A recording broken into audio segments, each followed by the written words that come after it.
नियारा ढंगरे काउड़ी यात्रा पालित धामनगर ब्लॉक चूड़ाकुटी पंचायत विद्याधरपुर ग्राम में एभली नियारा काउड़ी यात्रा देखा मिली।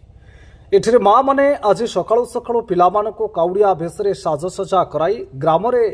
दे जाउथिबा रेव नदी घाटरे पहुंची थांती। सेठारे पिलामानक द्वारा माटी शिवलिंग निर्माण करा जाई ब्राह्मणक द्वारा पूजार्चना पर नदीरू बुड़ पकाई पानी भार धरी बाहरी थांती।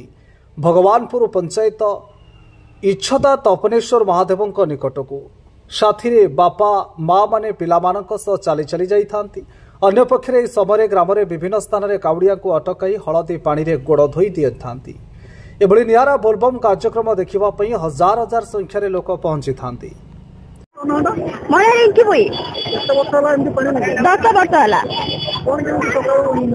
माँ भी उपास कर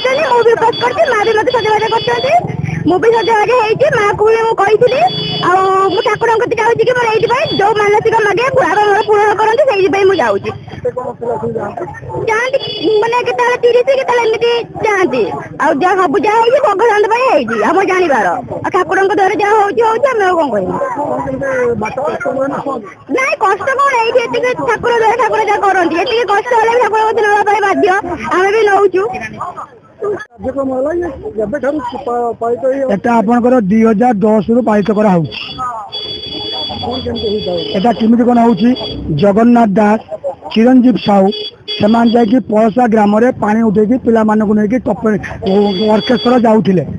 तेणु से मत आसिक कहले बापा आम ग्राम पिला सहयोग कर आम पानी उठे केमी हाँ मुझे बापा भल हम से दिन कतरू 2010 टारू 2025 पर्यंत मु सहयोग करी पिला सहयोग करी पानी कार्यक्रम किरकम उठा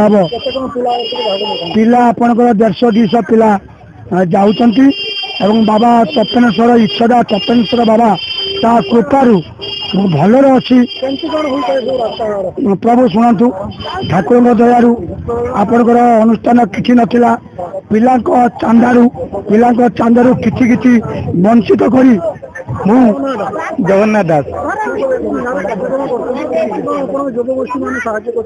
आप मु बहुत छोट होती फास्ट जो आम गोटे पलसा गाँव में प्रथम अनुष्ठान है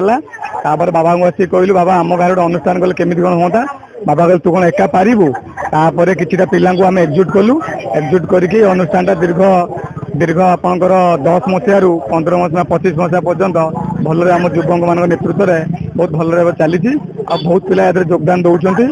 बाबा तपेश्वर पाक रेव नदी में पानी उठाऊ तपेश्वर पाखे जाए जलपूरण करूँ भल चली आम गोटे ये हुए आउ अंचल कौट हुए ये अंचल गोटे हुए आ मोर आशा मोर विश्वास अच्छी ये अनुष्ठान बहुत दिन धीरे आगू आहरी भलसे हम आर वर्ष आहरी निरा भाव में करने युवक मैंने आम भाविचु देखा जाऊ प्रभु इच्छा कौन अच्छी। भद्रक जिला धामनगर फिरोज सांग रिपोर्ट कोणार्क न्यूज 24।